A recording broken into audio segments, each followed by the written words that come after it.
I am Neil Larthos. I am the next Abdullah. You are the next Neville Goddard. Your SP gets wet every single time they think of you. And your bank account makes Jeff Bezos look homeless. Okay, now this one is for the gentleman. How to code approach like a god. Or, I mean, this could be for women too, but typically they don't think so much about approaching. They think that the guy should approach. But women, if you have this desire to approach a guy on the street or at the gym or wherever that you are interested in, you can also take this advice for you as well. Okay, so without further ado, let's just jump right into it. So I'm sure that if you're watching this video, you've already come across many cold approach videos before in the past from most likely red pill content creators, right? And a lot of them will tell you that you just got to keep, it's a numbers game, that you just got to keep looking for the yeses, looking for the no's, and get through all the no's. And if you ask 100 girls out, you'll at least probably get about 2 or 3, right? And there's nothing wrong with approaching it that way, okay? Of course not. I mean, whatever floats your boat, right? But this whole idea of I have to do something in order to become who I want to be, I have to practice until it makes perfect, then what are you saying when you believe that? You are saying that if I have to practice in order to be perfect, then I am not perfect right now, right? And doesn't that go against when I tell you guys to tell yourselves that you are God, that everybody lays out the red carpet for you, that all your SPs are satellites in your solar system, and that you are fucking gravity, right? Does that sound like gravity? Does that sound like the king or being the baddest bitch in the universe? No. Okay? If you see a girl right there outside at the park and you're like, holy fucking shit, she's got a big ass and she's actually fucking pretty. Wow, she's got the double whammy. I have to go fucking talk to her, but I'm scared. I'm nervous. Well, right there, you already admitted that you were scared and nervous, right? Just because you feel your heartbeat, just because you feel anxiety in your body does not mean you have to tell yourself that it's anxiety. I remember long before I even got into manifestation, I heard of this one guy, I keep forgetting his name, but he said that one of the ways to psych yourself out of anxiety when you are nervous about speaking in public, or when you're about to do a speech, one of the best ways is when you feel the nervousness, don't say that you're nervous, just say that you're excited. Now, why did he say that? Because this guy knew that the same bodily sensation that you get whenever you are nervous is the same bodily sensation when you are excited because tomorrow's Christmas morning and you can't wait to look under the Christmas tree for your gifts. Or if you're an adult, which honestly I hope that you are watching this video, motherfuckers, but you are excited because you got the number and you can't fucking wait to see her on the first date, right? But it's still that feeling of the heartbeat, the little butterflies in your stomach, right? Well, if you can psych yourself out and lie to yourself and switch, it's not a lie when you tell yourself, no, I'm not nervous, I'm actually really fucking excited because, you know, I just can't wait for tomorrow. I finally get that huge career opportunity, or I'm finally getting my brand new car, right? If you can lie to yourself like that, it is not a lie, you are deciding. So when you see her with the big ass, I mean, the yoga pants are fucking like just choking the cheeks, like, help me, right? When you are looking at her,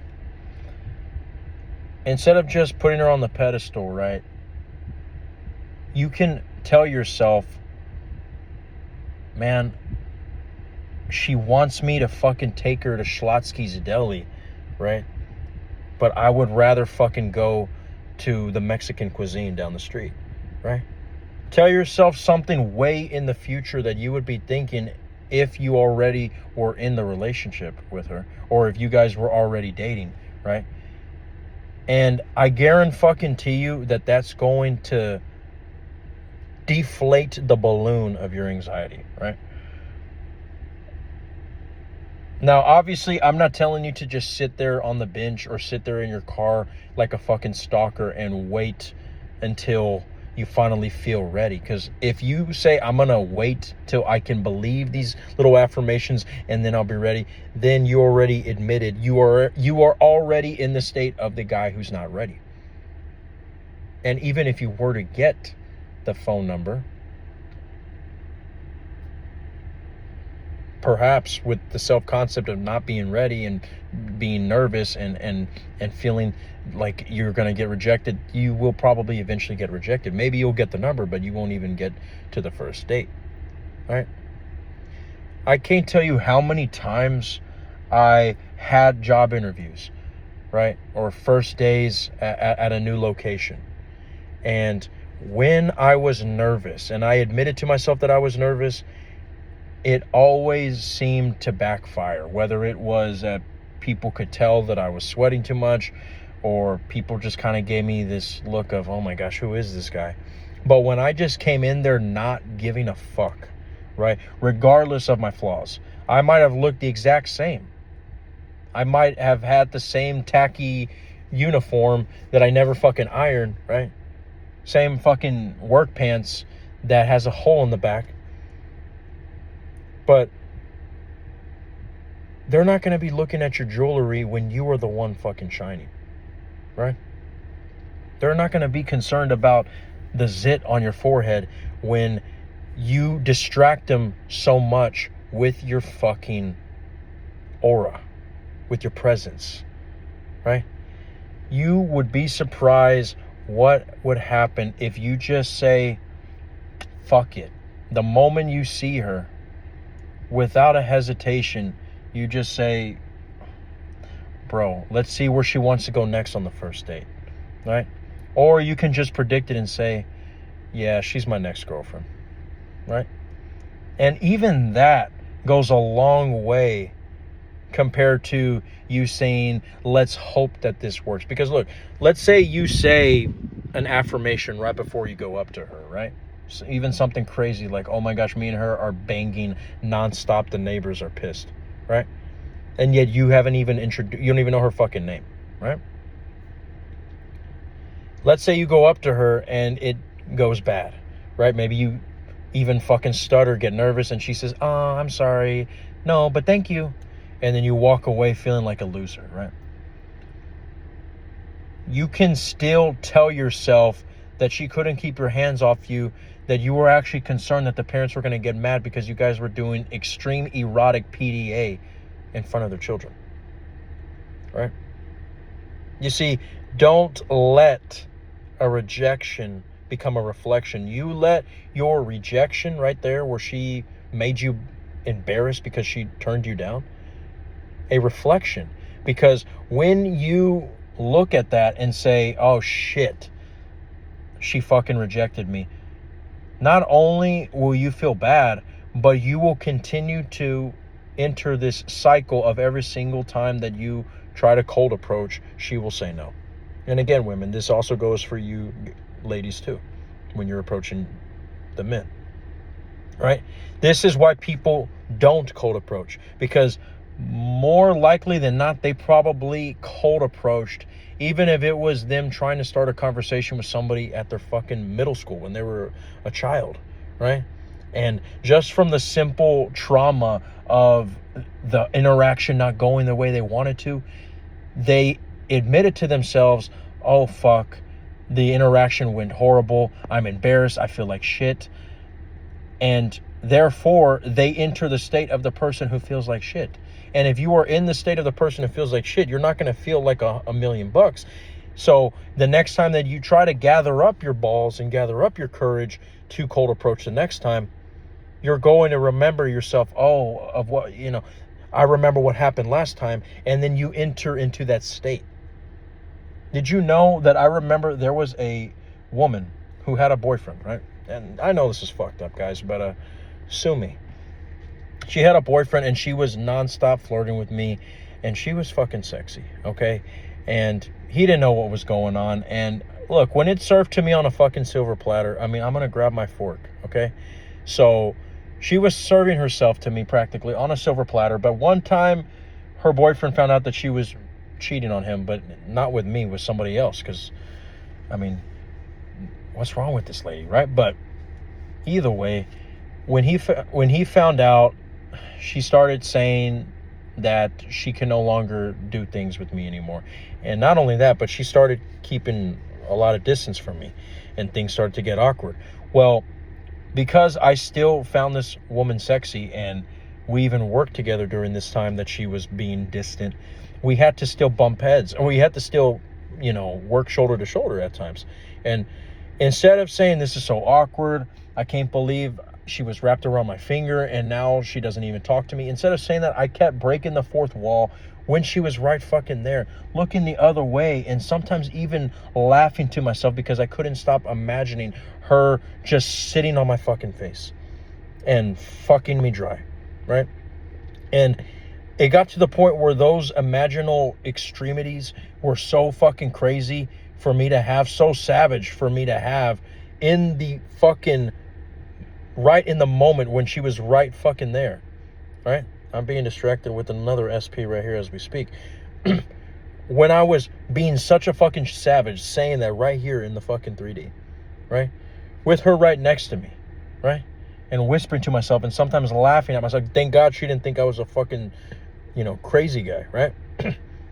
When I was able to do that, within a couple of weeks, she started going back to doing all the touchy, flirty, crazy shit at work. And one thing led to another, and I think you guys know where this ends, right? I think you know that Neo, yeah, he was going to Rio, right? But the point I'm trying to make here, guys, is even though I was getting rejected in that moment where she was right next to me, where typically she would always fucking rub her fucking boobs all over my elbow when she was reaching for a to-go box, right? Or reaching for a utensil, right?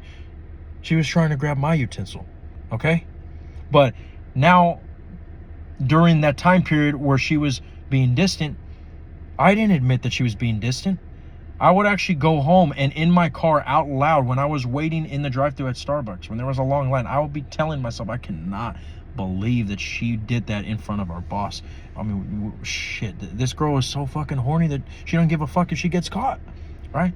I was talking to myself like the way I'd be talking to a friend about some girl that you cannot keep her hands off me at work, right? And my subconscious believed it so much that the next day when I try to remember her ignoring me, I couldn't even remember. All I could remember is the bullshit that I was telling myself. And that's the same way that it will work the next time that you cold approach a girl after the last time you got rejected. Is if you just lie to yourself, even though it's not a lie, and you revise it in the moment, or whenever you go home and you feel like shit thinking about what just happened, you revise it and say, dude, we had our first kiss before I even knew her last name.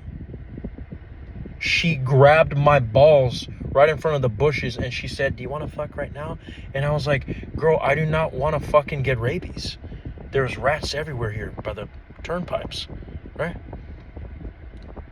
If you can revise it in such an extreme way that you're borderline fucking giggling to yourself, not only will you feel better, not only will it impress the subconscious, right? But I guarantee you that when you try to think back to that memory, there will be a part of you that will still kind of have a blurry idea that you got rejected, but it'll also remember, oh yeah, well, you told yourself this. And believe it or not, you can actually choose in that moment and just say, with a very neutral fucking stance, with a neutral energy, you just say, oh yeah, we fucking made out. And then go back to watching the fucking Packers game. Go back to, playing Minecraft or whatever you gentlemen do, right? I've done that before, where I know that I'm lying to myself, but my brain tells me of a revision that I revised it with, and it'll almost give me like a selection, kind of like when you're watching on your Fire Stick at home on your smart TV, and it's saying, do you still want to keep watching this, or do I turn the fucking TV off? When your smart TV does that, right? It's kind of like that, but it's saying, do you want to admit that she rejected you, or do you still want to continue saying that you guys were making out and all the parents were fucking mad because you guys were doing erotic PDA? No, we were doing erotic PDA. And then go back to fucking thinking about waffles, okay? So that's really the way you approach cold approaching, okay? And don't worry, guys, if you want me to be more in-depth with these videos, I plan on making 50,000 more of these, okay? But until then, guys, I am Neo fucking Larthos. This is all that the I Am Awareness had to say. And I know you're gonna be okay.